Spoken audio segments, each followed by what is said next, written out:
ये पंजाब के एक दूर दराज गांव की कहानी है जहां फसलें लहलहाती थीं, लेकिन औरत की इज्जत अब भी ज़मीन की तरह रौंदी जाती थी। फरजाना एक 17 साला बाहिम्मत लड़की अपने माँ बाप की इकलौती औलाद। इसके वालिद मंजूर अहमद एक गरीब किसान थे जो चौधरी इफ्तिखार के ज़मीन पर मजदूरी करते थे।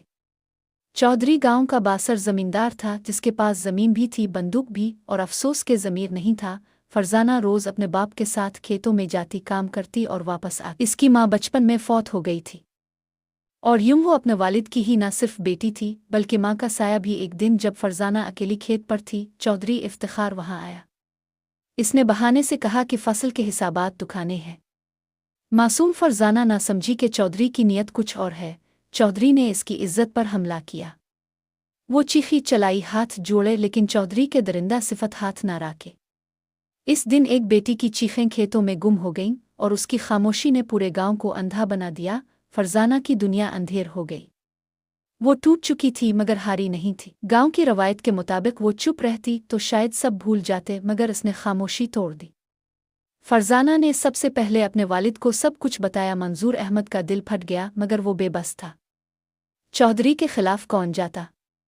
मगर फरजाना ने फैसला किया कि वो अब मजलूम नहीं रहेगी। इसने कहा, अब्बा, अगर आप मेरा साथ ना भी दो, मैं अपना इंसाफ ले कर रहूंगी। चंद दिन बाद गांव में एक NGO तंजीम की ख्वातीन आई थीं औरतों के हुकूक पर बात करने। फरजाना उनके पास गई, सच बोला और मदद मांगी। इन्होंने फरजाना को शहर ले जाकर मेडिकल रिपोर्ट, कानूनी कागजात और सब कुछ तैयार करवाया।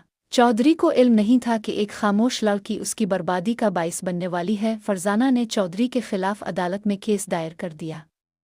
गांव वाले पहले तंज करते रहे, कहते रहे कि औरत की इज्जत मुकद्दमों में नहीं, चुप रहने में है। लेकिन जब फरजाना ने हौसले से गवाही दी तो सबके मुंह बंद हो गए। NGO की मदद से मीडिया भी इस केस को उठा लाया। अदालत में इसके आंसू, इसकी आवाज़ और उसका सच सब पर भारी पड़ा। चौधरी इफ्तिखार, जिसके खिलाफ कभी कोई बोलने की हिम्मत ना करता, अब अदालत के कटहरे में खड़ा था। 6 माह की जिदोजहद के बाद अदालत ने फैसला सुनाया। चौधरी इफ्तिखार हुसैन को जिनसी ज्यादती और ब्लैकमेलिंग के जुर्म में 25 साल कैद बामशक्कत। गांव के लोग हैरान थे। किसी ने ख्वाब में भी ना सोचा था कि एक किसान की बेटी एक बासर चौधरी को जेल भेज सकती है। फरजाना ने गांव लूट कर वही खेत संभाल लिए जहां इसकी चीखें दबी थीं, मगर अब वो ज़मीन इसकी ताकत की गवाह बन चुकी थी। फरजाना ने साबित किया कि जुल्म के खिलाफ आवाज़ उठाना कमज़ोरी नहीं, हिम्मत की अलामत है। इसकी कहानी आज भी गांव में सुनाई जाती है। माँओं की ज़ुबान पर यह जुमला होता है, बेटी, अगर फरजाना लड़ सकती है तो तुम भी लड़ सकती है। अगर आपको ये कहानी अच्छी लगी हो तो लाइक करें, शेयर करें और चैनल को सब्सक्राइब करें।